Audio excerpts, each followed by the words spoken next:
Back at it again, feeling great on this beautiful day. We have a brother that's coming to us live from Orlando, I believe. He might be in Europe, he might be in Paraguay somewhere, it's no telling. He's been doing some amazing on the educational front with his music and making things a little bit easier for the future to become millionaires. So we're going to chop it up with Doc Fuller right now, bring him to the forefront. I met this brother at Commissioner Natalie Hall's event, entrepreneurship. We sat down, chopped it up for a second, and I saw what he was doing. And I said, our audience has to see it too. He's got the syllabus freshman year out now. He's got some major names on his album, from Trans-Lee to T.I. to Keith Murray to Chubb Rock. He's coming at us live via satellite. Doc Fuller's in the building. What's up, my guy? I'm good, Reece. What's good with you, man? Thanks for having me. No doubt, man. I definitely wanted to get you on. All of that stuff is true. I just said, so we wanted you to share your story with our audience, talk about the syllabus. We need all the parents to understand what you're trying to do out here. You're creating millionaires through music, and that's something that's actually needed. Music that's going to bring and not take away, music that's going to put in and not take out of our communities and add to the culture and not decrease, because we see a lot with these artists right now. We see a few artists catching cases, untimely good music and music that could be played on the radio, but you're also bringing it in a way that's going to uplift. Yes, indeed. And it's for all those reasons, right, Reece? I think I'm not a musician by my trade, right? But I'm an entrepreneur. I have my doctorate in pharmacology, and so I'm a hip hop fan, though. I've been listening to hip hop, so I'm a '70s baby. So I've been listening to hip hop for some decades now.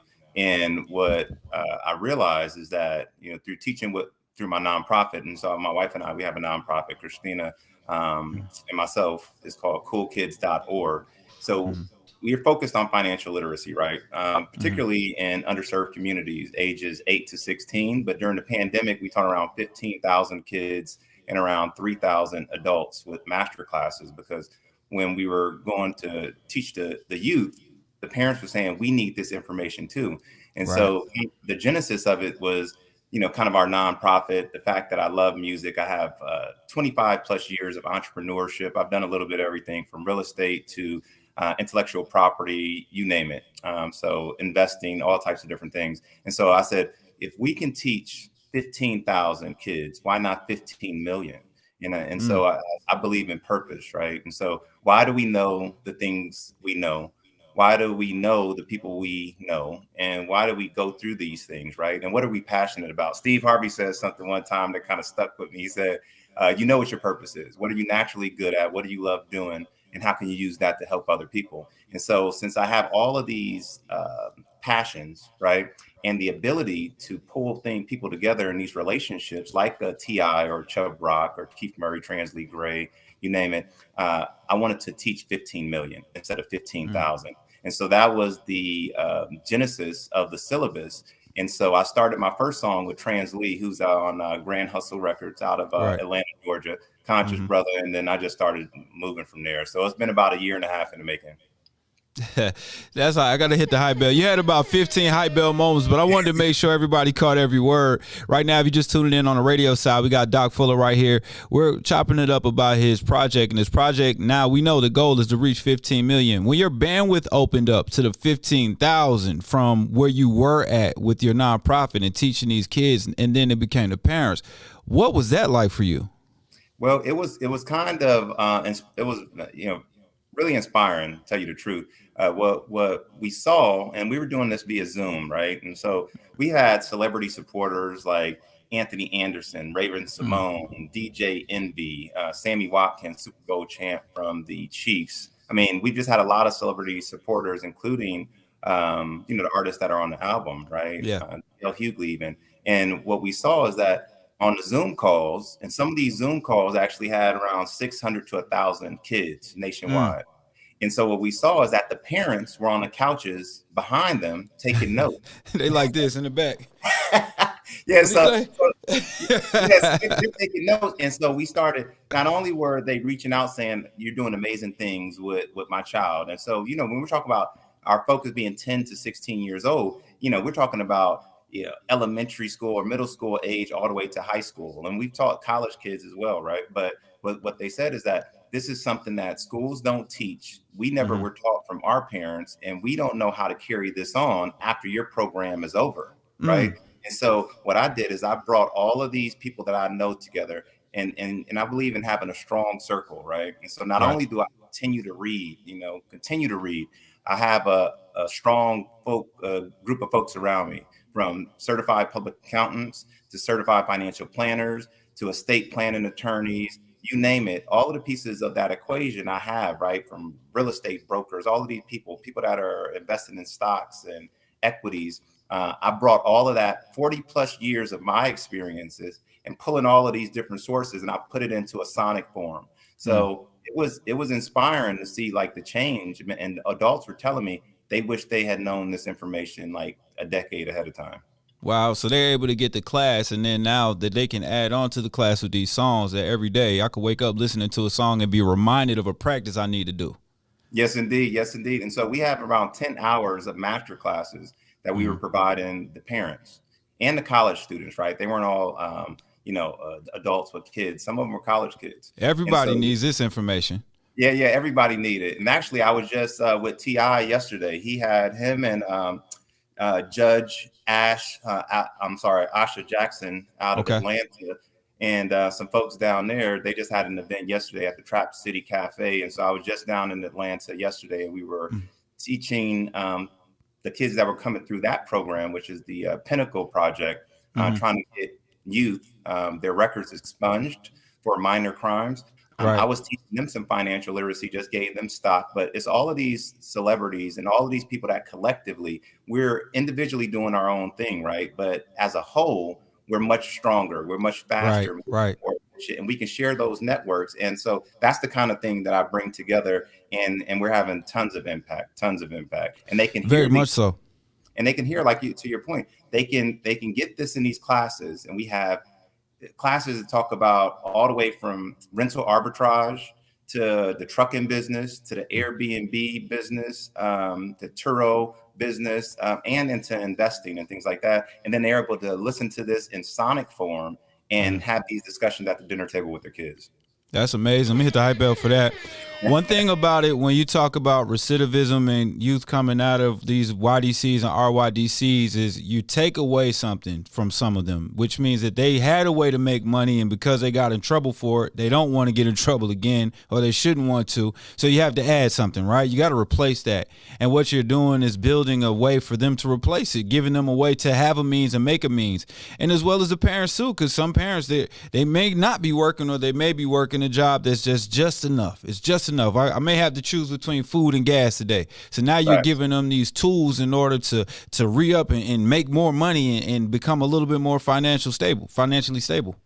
Yes, indeed. And I think, so after the program yesterday, some of the youth, and we're talking about the folks that were in the cafe were probably 17 to 23. They minor offenses, things like that, but things that are on their record, and it's going to make it tough for them to get a job. So shout out to Judge Jackson for everything that she's been doing. She's been doing this for a decade down the Atlanta area. But yeah, big ups to her. Let me hit the hype bell for her, man. She's really open to giving people the chances that they need. And I don't want to say second chances, but the chances that they need to succeed, because if you don't know better, you don't do better. And then when the kid comes in and you're able to show them something and they're able to move forward, she's like, okay, I'm not going to penalize you for working and walking in an ignorant form. Yes, indeed. And I think that this is the thing, right? I'll give you a quick statistic, Reec. And what I just learned yesterday is that it costs around $60,000 a year to house and feed an inmate. What Judge Jackson is doing, and the stuff that we're trying to do together, we actually have a call tomorrow.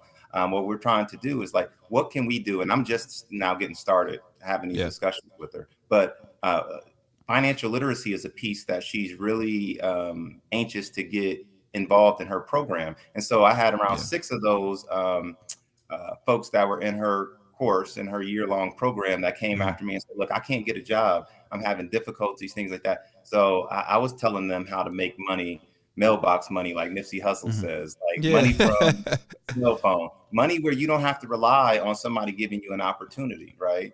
Money Yes. that may not be based on your credit score, right? Do Mm. you have $2,000 to $3,000?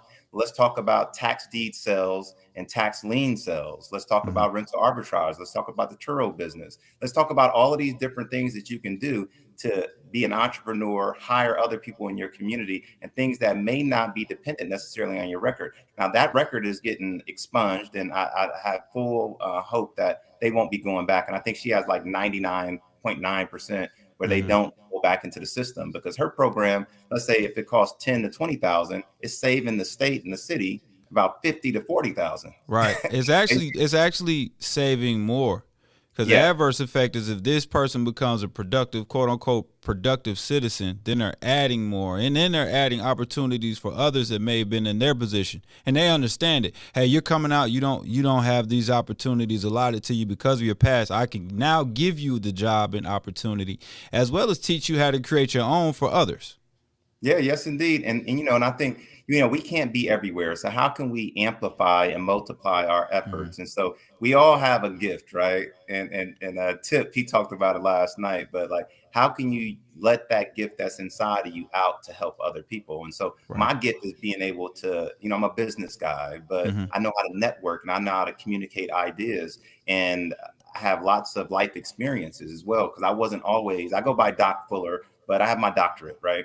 But I wasn't always Dr. Fuller, and so I grew up in trailer parks to projects and lots of drama I won't get into, but like I had family. My family wasn't, on the other side of the tracks. We were on the tracks, and we started at the tracks. We started at the tracks and I call it a scratch generation, because of all the oppression and things that we know of, right? From redlining to lack of home ownership, of being able to even get a higher education. The two things that allow folks to generate wealth more commonly than most is real estate ownership and having an education. And Blacks and Hispanics have been kept out of that system up until maybe the last 50, 60 years. And so we're all starting from scratch, but what can we do to amplify and share? And so I can't be everywhere, right? And we can't. So collectively, we have to amplify the frequency and wavelength and amplify the message and our purpose. And so it's also the reason why not only do I have the first G-rated financial literacy album that's ever existed, it's the first one that ever existed. I also have the first financial literacy streaming TV app, which is called JAR. It's short for Savings Jar, and it's on Apple TV, Roku, and Fire Stick. So I need everybody to download that right now. Get it on your Roku TV, get it on your phone, download it on your kids' iPads. And I'm gonna go out. I usually don't just go out and jump out and vouch, but I've seen it in action. I love it.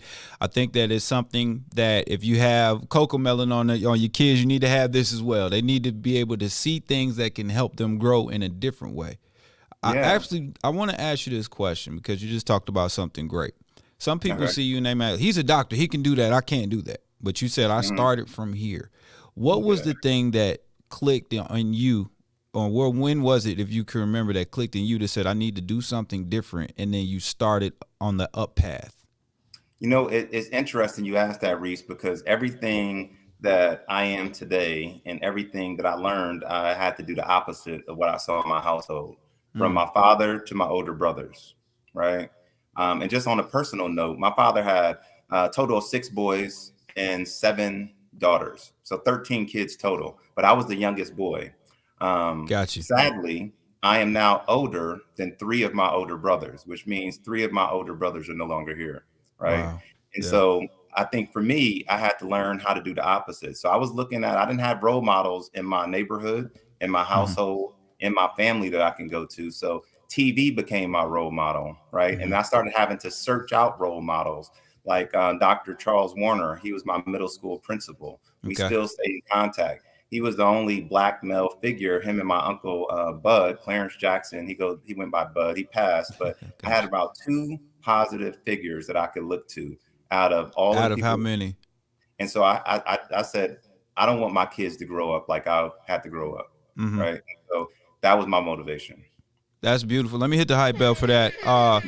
representation matters, and you're just kind of tipping in on what that looks like. You said I had an assistant principal, I had my uncle, but then I have 100 people that are showing me something different. I talked to Freeway Ricky, and he was saying the same thing. I could walk outside of my porch in most neighborhoods of color or urban neighborhoods, and I can learn a million ways to make money the wrong way. Yes, indeed. But it may be one person that works inside a corner store that say, hey, you can start your own business. So it's very lopsided in a lot of communities, and I love how you're changing that. You're changing that ratio with what you're doing on a large scale, because music, as we know, is the great equalizer. Yes, indeed. And you mentioned Commissioner Hall, right? The CEOs of tomorrow. Right. I had one of the workshops. I was the financial literacy workshop, as you know, Reece, and we had 100 kids, high school kids from Atlanta that came through there. And we educated all of those kids on financial literacy. I gave them $10 in stock as well, because part of the thing that any child that I teach, or any person that's under 18, we give them our nonprofit, coolkids.org. We give them a $10 stock voucher. So they can not only just be a consumer, we are practicing ownership over consumership, right? So my thing is, if you're going to have Nikes on, own a piece of the company. If you're going to play Minecraft, own Microsoft, Roblox, whatever you are. But what we practice is don't get into this designer stuff. We're talking about compound interest, diversified asset, delayed gratification. If students, kids, adults, teachers have their students, anybody, after school program, churches, because it's G-rated. Everything I do is G-rated. If they listen to our TV app, Jar TV, and listen to this album, each song has around 20 to 40 lessons in this album. And so if they listen to our album and listen to the content on our TV, which we call the Netflix of family finance, there's over 600 videos, they will be smarter than adults, guaranteed. And that's I know what we need. That's what we need. The competition should always be for the generation below to surpass. Oh yeah, for sure. I want my kids to be smarter than me. Right.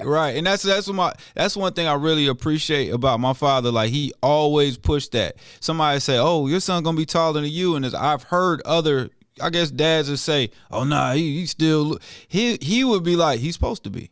Oh, he's gonna be smart. He's supposed to be. He's supposed to be everything that I'm not, or more than what I put on the table, because I'm not starting him from below me."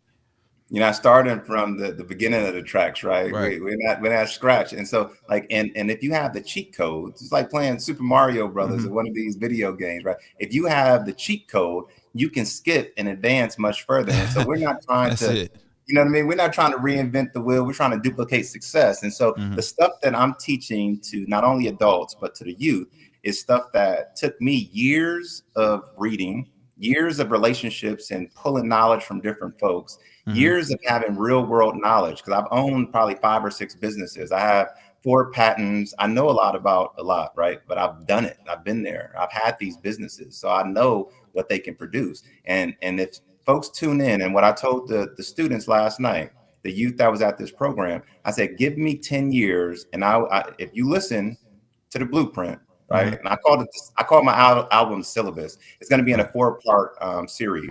This is just the syllabus freshman year. This is just freshman year. We just getting in school.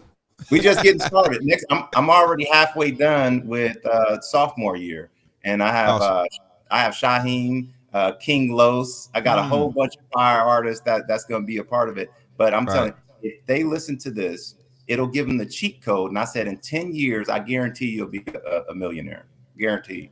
I love that, and those 10 years are really compressed, because you're talking about stuff that you learned over years. And I know with the music, they're probably going to be able to skip a grade. Yes, indeed. And then we're creating the next generation of bosses, the next generation of leaders, because it's not just to be have money for yourself. One of my trademarks is each one teach 10. So so I never charge for any of my programs. So I've taught so many, right? It's going on 20,000, right? Yeah. And then when you talk about our social media reach, if you look at T.I.'s post today, what's December 15th, that's a post that he reposted of mine. But if you look at our social media reach, we've reached millions and millions. So one person can make a difference. How important is it for artists that have platforms like that to key in with people like you?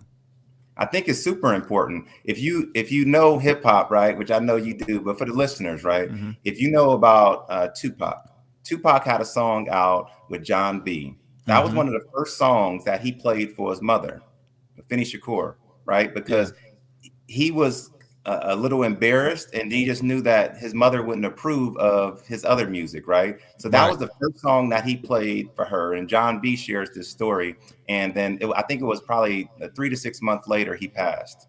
But these artists, I think they certainly are focused on their niche, and we give them an outlet to delve into another area, right? In a Without safe space.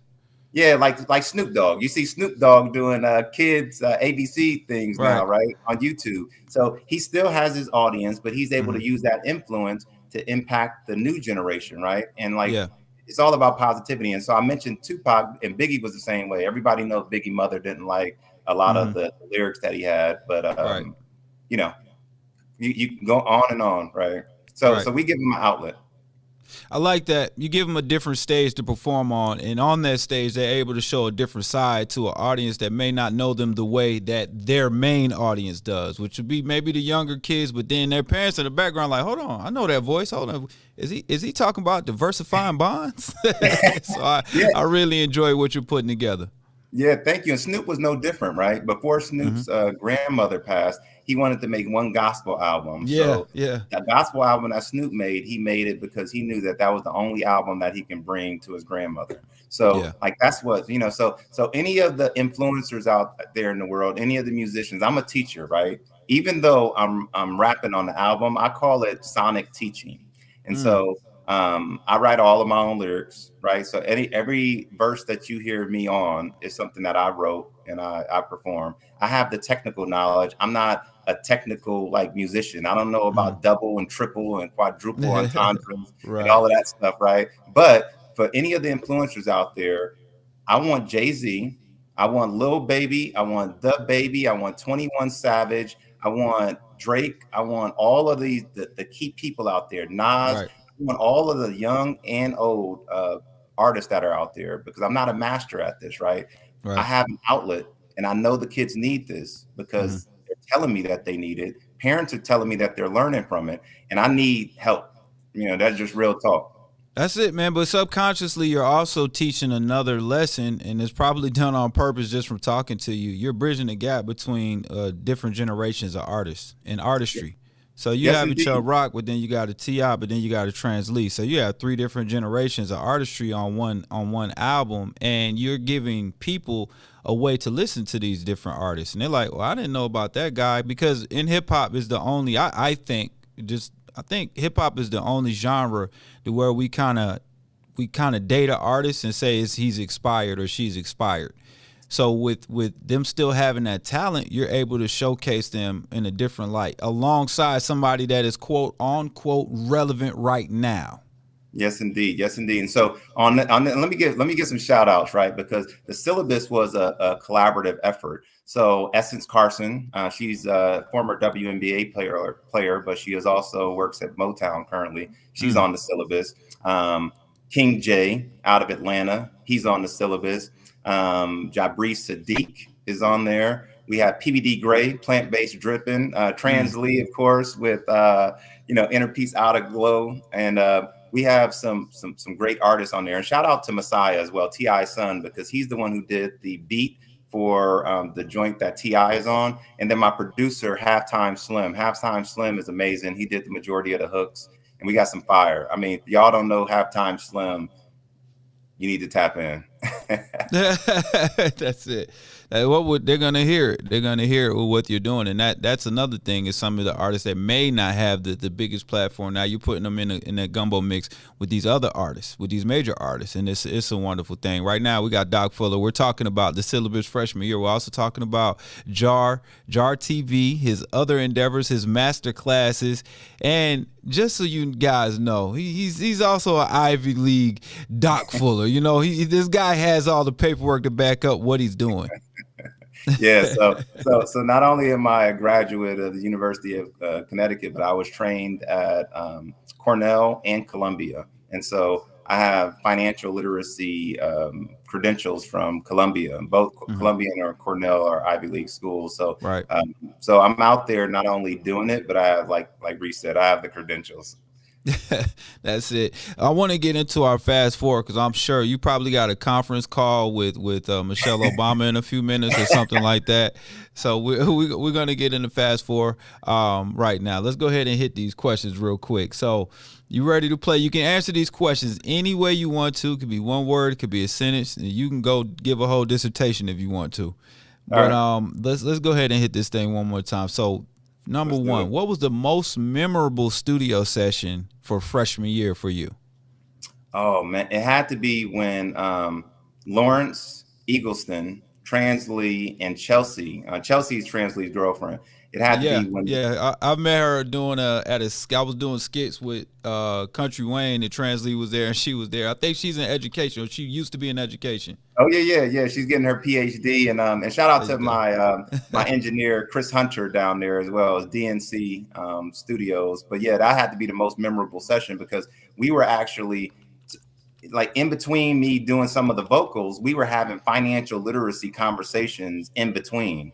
You know, and Lawrence Eagleston, he'll be on the next album. He's a financial savant with options trade-ins. He's only 23 years old, but he's amazing. He's like one of the smartest people I know when you talk about trading. And we're having these kind of discussions in between some of the vocals. There we go. I love that. All right, so that will be memorable. Yeah. All right, so next question. One thing you wish people knew about money without you having to explain it. I wish they knew the power of compound interest, right? And so it's something that Einstein called the eighth wonder of the world. If people understood, and I have this in one of my lyrics, and so in the song I did with PBD Gray called "Get the Funds," I said $100. Just $100 after 100 years. That's 10%. That's 1 million. Nipsey Hussle. Be clear. So basically, if you had $100, never touched it again. Because you make around 10% on average in the stock market, after 100 years, that $100, because of compound interest, never investing anymore, would turn into $1 million 100 years later. Wow. And so that's the power of compound interest. Now, if you look at that versus what we're getting in the bank is 0.5%. So is it that? It might be less. It feels less because they're going to hit you with a $15 fee and this fee and that fee. Every time you they take it right back. I challenge everybody to go Google this. The IRS.gov has, and there's a bunch of different calculators. Just Google compound interest calculator and find all of the different ways that you can become a millionaire. But when it asks you how much annual percentage, put 10% because on average, since the stock market's in session, you make around 10 to 12% a year. Sometimes it goes down, but on average, 10 to 12%. I like that. So question number 3, these are great. Question number 3, best habit a parent could teach their kids about money? Is about delayed gratification and not trying to keep up with the Joneses. I think a lot of times we get pressured into the Yeezys and the Jordans, the Balenciagas, all of these fancy things. And I think one of the things that folks don't know is, and I put it in the song, is I say, what you can do is buy stocks. The company that you're investing stocks in, they're paying celebrities to be their marketers, right? Their influencers. Yeah. By you owning a piece of that company, the celebrities are effectively your street team. You have a celebrity working for you. It's a great way to look at it. Because you're an owner. So I think that we got to do more discussion around the deferred gratification, not keeping up with the Joneses, and like money in the bank is make you feel so much more better and give you so much more self-esteem and help you sleep at night as an adult versus having something flashy and fancy that you're living paycheck to paycheck for. Right. That's actually a liability. Yeah, for sure. And I'll tell you something else. I think to couple on with that, Robert Kiyosaki, he's one of the real estate gurus out there. Rich Dad, Poor Dad. Poor Dad, yes. Right. A lot of those books, right? But what he says is that you leverage debt to buy assets. And I put that in one of my songs as well. I said leverage debts to buy assets. That's how he did it. But one of the things I would tell the youth and parents is like their first real estate property needs to be a duplex, triplex, or fourplex. Because effectively you can have your first property and be mortgage free because you can rent out the other units and they're paying your mortgage, and you go into something without having to ever pay a mortgage. You keep that property, never sell it, use the equity in that, buy another property. The second property buys the third. And so it's just like, it's easy when somebody tells you. It's not rocket science. Right. My dad also gave me that major key too, because we were in a triplex. And in New Jersey, when I moved here, I was on basketball scholarship. He said, okay, go ahead and take out a student loan. We're going to get us some houses with that, because you have to pay that back for a while, buddy. So that was my intro to that. I love what you're talking about when you talk about deferred gratification. I think it's a mind play right now with so much social media, and I can go down the rabbit hole with this and try to keep it as focused as possible. Yeah. But you get a lot of instant gratification with social media, but they also play a game with that intermediate gratification, where you may get 1 million likes on one thing, and then now you got 6 for about 3 weeks, and now you fall into that game of posting, chasing that dream. But then you also take that same mind frame into real life instances where, like, I got to get this, I got to have this, I got to get this. Instead of training yourself, like you said, that deferred gratification can help you in the long run. For sure. And I think, one of the things that we try to teach the students is that, deferred gratification, you have to find confidence in knowing that you're not following the pack. Like, we're trying to develop leaders, right? And so the only way you're going to be able to do that is to be able to kind of hone your skills and think about the long-term game, and the long term is like, you can do this. It's not going to happen overnight. Right. But social media kind of has you tied in, and they're using artificial intelligence to keep you plugged in. Right. And so I do a lot of things because I'm still in corporate America myself. Right. I do a lot of different things, but I'm not on social media. When you see me on social media, I'm posting and I get off, because what social media is, they're getting paid for other people creating free content. The majority of people that are on there are not monetizing their channel because they don't have enough people. I think you got to have like 4,000 hours, or you got to have a 4,000 hours on YouTube to monetize. There are benchmarks, that you got to hit. And a lot of people, like you said, aren't. So they become the consumer, but they're also adding to the content circle. They're adding content, but they're not getting paid for it, And so, like, I tell my students and the people that's in the program, I say, look, we're not into free labor. We're not into free labor. So we need to be focusing our time. Instead of spending 3 or 4 hours on social media, we need to be focusing our time on income streams, things that you can make money from your cell phone, or just get another job, or investing in knowledge, right? Because knowledge, the things like T.I. said, the things take you much further than the things you have. I like that. That's a bar. I'm not even going to do a Reese's Piece of Mind today. I'm just let that be the thing, okay? So last question right here. What would you tell 18-year-old Doc Fuller? What would you go back? You can give him one line, one bar, one sentence. What is that? Passion plus potential equal purpose. Don't chase money. Chase your purpose. Going back to Steve Harvey, what I said before, a lot of people are chasing dollars. They're chasing titles at work. They're chasing degrees. I'm an advocate for education, because I think education can get you into so many different places, right? It's opened up so many different doors for me and others as well. And like I said, the 2 things that can get you to wealth quickest is real estate and education, right? So education is important, but passion, you got to follow your passion. Everybody can figure out what they're good at. What do people come to you for advice for? What do you love doing? What are you good at? What would you do if you were just doing it for free? What would you do? And how can you use that to help other people? I just wish I would have focused earlier. I probably lost around 10 years of my life focusing on business opportunities and things that did not align with my purpose, with my frequency, with my wavelength. I was chasing all of these other things. I would not take my education away, but I would take some of these business things away and focus more on my purpose. And my purpose is to uplift, educate, engage, empower, and elevate the next generation of leaders. Beautiful thing right there, man. I would love to see you hook up, and you probably have already, but I would love to see you hook up with Gary Davis with Next Level Boys Academy. I think some of the kids within his walls could really benefit from some of the things you're doing. I know T.I. has been there a few times and spoke to his kids. He's been on this platform and talked about the great things he's doing, but he's actually lowering almost, I want to say, and I don't want to misquote him, but I think he's lowering about 100 years per week on youth sentences. And he's also helping those same kids gain some insight on entrepreneurship and opening their own businesses and